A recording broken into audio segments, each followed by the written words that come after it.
I'm Rusty Wise with the Wise News Network, and we are at the FEMA headquarters here in Mitchell County, and I'm with Stephanie Pittman.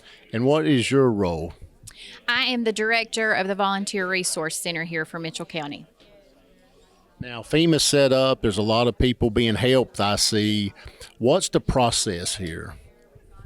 So in our Volunteer Resource Center, we have a group of locals that are manning our phone banks, and we take phone calls and visits from residents who are coming in and they have property damage and need help getting trees off their roofs or driveways repaired. And then we're also fielding information from volunteers who are calling and want to come in and help. We get a list of their skills, equipment they're bringing in, and then we're trying to match them up with our residents to help them in that recovery and cleanup process. So it's basically any type of help and cleanup, like driveways and culverts and that sort of thing? Yes, anybody that's got damage, any volunteers that have specialty equipment or training skills, we're trying to match those up to help our local residents get those things fixed. Now, how many people are helping here? And do you know what count, like how many people's helping? Well, I don't, not on the FEMA side. We're just all local volunteers. I think our resident request count, we're up around 300 now,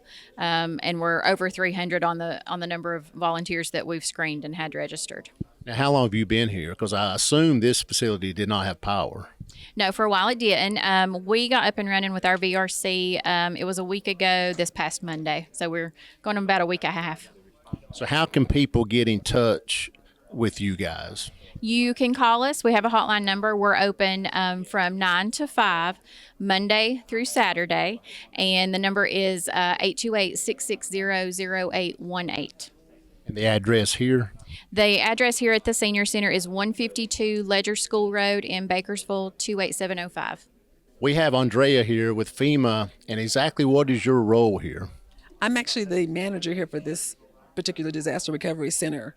And what we're doing here is helping the survivors of Hurricane Helene. Now, what's the process of someone coming in needing help? They would come in, they get registered up at the front desk here, and then we have an applicant services program specialist meet with them and determine what types of needs that they have. So if they had damages to their property, their home, or if they had damages to their personal property or maybe a vehicle, we walk them through the step-by-step process to see how we can help them. And additional resources will be available through our partners, Small Business Administration. They're also present here. We actually have most of our partners here to be able to get all of the help at one location. So they can apply for the $750, I guess, here, and then they can also apply for a SBA loan if they need here also, correct? Exactly. That's correct. Now, something people's been asking us, the $750, does it have to be paid back? No. So the $750 is theirs to keep, and it does not have to be paid back. Right. Now, as far as FEMA helping, how long have you guys been here? We have actually, our opening day was on Tuesday, October the 15th. It's only been a couple of days. We actually had about 167 people that came through yesterday. Now, did y'all get in here because of trying to find a facility that had power and internet and that sort of thing? We already had the facility was already determined by our leadership committee, but we already had a predetermined date to set up. So we opened up at 1 o'clock p.m. on Tuesday, the 15th of October. Now, the FEMA, I guess, are they paid employees? Are they volunteers? And where do they come from? The staff are paid staff professionals that come throughout the United States. We're here from all over the place. Okay. Yes. How long are you anticipating to be set up here? I don't know at this particular point, but we're here as long as the need is here. But I don't have the exact date, but we're going to be here for a while. As far as help, does the damage have to be to a structure or a car to get help? Like, how about a culvert and a driveway washed out, that sort of thing? So what we do with every person, we don't make that determination because a caseworker makes that determination. An individual would come in and go through the same process. Each person does the same process. They answer the questions, and then our system determines how the person will be helped.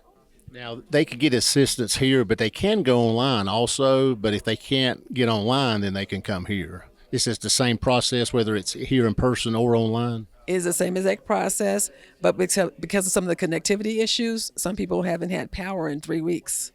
And so they're coming in just because they don't have internet services or what have you. And what are your hours here? We are actually here from 8 a.m. to 7 p.m.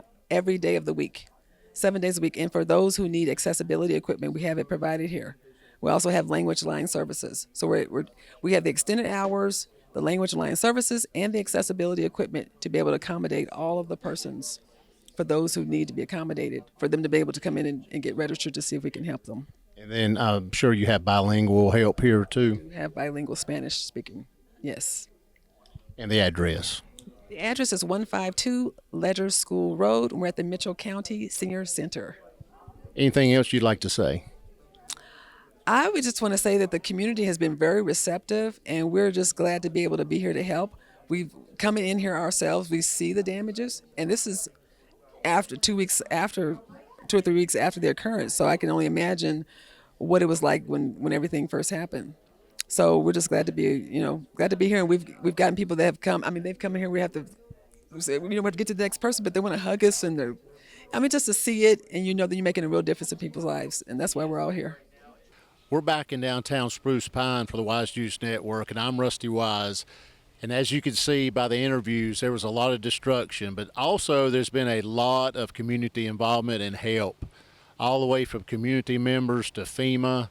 FEMA's now on site, and as you can see, there's been a lot of damage. So go back, call the numbers, go to the sites that they mentioned, and help Spruce Pine, North Carolina, and Mitchell County, North Carolina. I'm Rusty Wise with the Wise News Network. Until you see us again, so long.